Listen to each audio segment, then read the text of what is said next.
Hey everybody, so I got a new action camera from Wolfang. I've done 3 cameras for them before and they sent me over another one to try, actually a couple more, but this one is the GA400.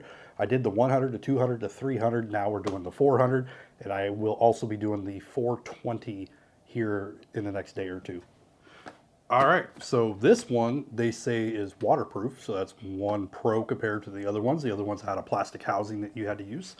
And this one is also 4K 60 FPS, and it does have a touchscreen. So you do get your quick start guide and a user manual. Now this one does have an enclosure, so I guess this one still does come with an enclosure either way. All right, so inside the box we got our remotes, we got all our extra goodies. So we got our cord, so there's no actual charger in here. You'll be charging it straight from in the device, so you'll have your micro USB here. We have some different mounts that you can use. This one does come with 2 different batteries, and then you got your zip ties and stuff. All right, so first off, this one is a lot heftier compared to the other 3 that I did. This one is approaching more into the GoPro weight. All right, so it says touchscreen. Let's power it up. There we go, it is working. I'm gonna select English. We gotta put in our date. All right, let's go into our settings. So we got our resolution.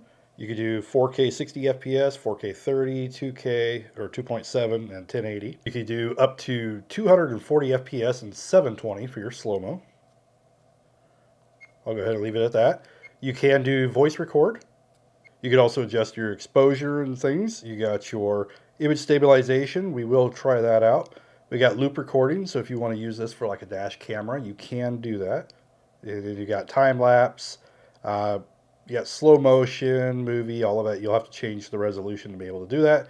We got wind noise. I keep that off because wind noise, it really messes with my cameras at least. Now let's go to the settings. It looks like the settings are pretty similar to the other one. You got your settings, you got your effects you could do, driving mode, date, time. Oh yeah, we're going to check to see. Yeah, so it looks like you cannot change it. You have to do the military time on this one. You also got auto power off if you wish to use that. Screensaver.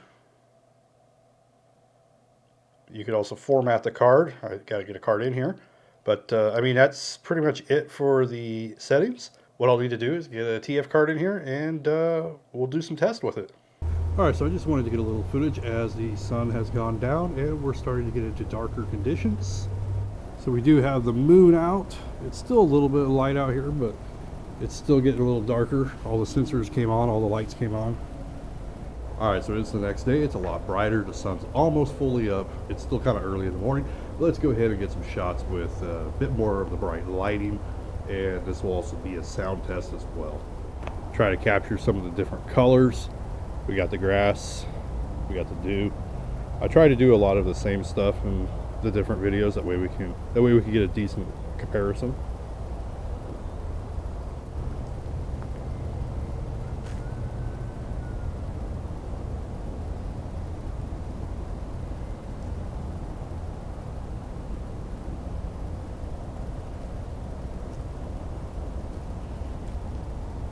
We can visit my garden real quick.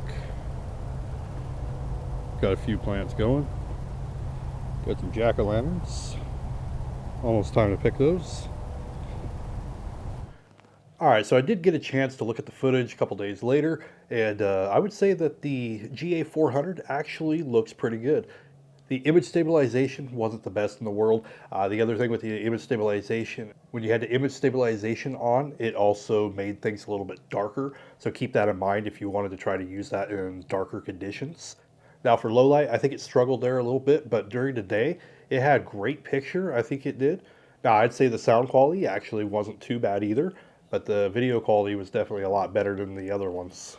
The other thing that I realized compared to like the GA100, 200, and 300, the batteries are different. So if you happen to have one of the other models, they're not going to work on the GA400 or the 420. They both have a slightly larger battery. Anyway, I hope my quick demo and my quick shots using the camera gives you an idea of what to expect with it. It's not going to be GoPro quality, but this is going to be a lot cheaper. This is going to be a budget-friendly one for a lot of people out there. And anyway, this was the GA400.